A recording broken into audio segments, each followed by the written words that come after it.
26 मई 2014 वो ऐतिहासिक दिन था जब नरेंद्र मोदी ने प्रधानमंत्री पद की शपथ ली थी। दशकों से देश में अस्थिर सरकारें बन रही थीं। ऐसे में पूर्ण बहुमत की सरकार लगातार 2 बार बनाना बीजेपी के लिए ऐतिहासिक रहा। बीजेपी के 9 साल पूरे होने पर ब्यूरो चीफ राघवेंद्र पांडे की ये खास रिपोर्ट देखिए। ने 2 बार से देश में स्थिर सरकार दी और इन वर्षों में 9 वर्षों में प्रधानमंत्री ने क्या कुछ कहा, जनता क्या जानती है, क्या समझती है, क्या कहती है, हम इनसे भी जानना चाहते हैं। क्या कहेंगे प्रधानमंत्री के 9 वर्ष पूरे हुए हैं? सबसे पहले भारत की जनता को धन्यवाद देना चाहते हैं जो इतना योग्य प्रधानमंत्री चुना है, जो विश्व में अपने देश का नाम रोशन कर रहे हैं। आगे हमारे नेताजी हैं जो अपनी बात को रखते हैं। क्या कहेंगे नेताजी? निश्चित तौर पर लोकतंत्र में भारतीय जनता पार्टी वाराणसी के जनप्रिय लोकप्रिय सांसद, देश के यशस्वी प्रधानमंत्री को जो भारतीय जनता पार्टी ने संगठन ने प्रधानमंत्री का दायित्व दिया चुनकर, आज समझ लीजिए देश गौरवान्वित है, देश के साथ साथ विश्व गौरवान्वित है। आपने देखा होगा कि दूसरे प्रधानमंत्री ने उनका पैर छूकर अभिवादन कर रहे हैं और जो दुनिया के सबसे ताकतवर देश के नेता अमेरिका है, जो बाइडेन जी, उन्होंने कहा कि आपकी लोकप्रियता तो विश्व में है।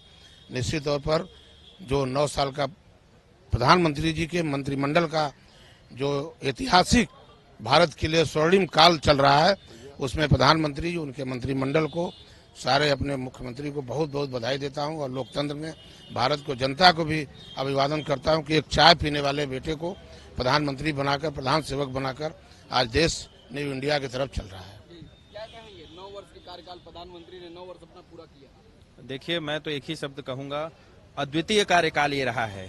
70 सालों में जो इस देश में नहीं हुआ वो 9 सालों में सरकार ने ले आया और जो योजना उन्होंने रखी उसको जमीन पे उतारा।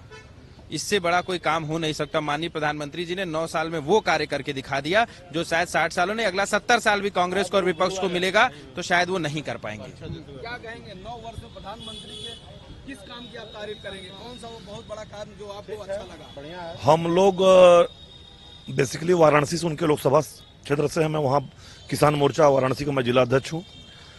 वाराणसी में उन्होंने जो भाजपा की जो विचारधारा है अंत्योदय की, समाज में बैठे हुए जो अंतिम पायदान में बैठा हुआ व्यक्ति है उस तक जो योजनाओं का लाभ नहीं पहुंच पा रहा था, आज हम लोग अपने हाथों से वहां तक लाभ पहुंचवाने का काम कर रहे हैं। और 70 सालों में, 75 सालों में जितना विकास नहीं हुआ था वाराणसी का, उसका कम से कम 10 गुना ज्यादा विकास, लगभग 50,000 करोड़ रुपए से ऊपर का विकास वाराणसी में हमारे लोकसभा क्षेत्र, मोदी जी के लोकसभा क्षेत्र में हुआ है। तो आप देख सकते हैं कि हम लोग यहाँ पर सड़कों पर कुछ लोगों से बातचीत किए, इनको इकट्ठा किए, इनसे समझे कि आखिर प्रधानमंत्री नरेंद्र मोदी का 9 वर्ष का जो कार्यकाल है वो पूरा हुआ है, क्या कहेंगे। तो लोगों की अपनी अपनी भावनाएं थी। कुछ लोग तो बनारस से आए हुए थे लखनऊ में, जिन्होंने कहा कि हमारे सपनों का बनारस अब बन चुका है, जो मैंने नहीं सोचा था वह यहाँ पर हो चुका है और बहुत सारे विकास के काम यहाँ पर हुए हैं। तो लोगों ने अपनी अपनी राय इस 9 वर्ष के कार्यकाल पे रखी। कैमरामैन नफीस साथ राघवेंद्र पांडे।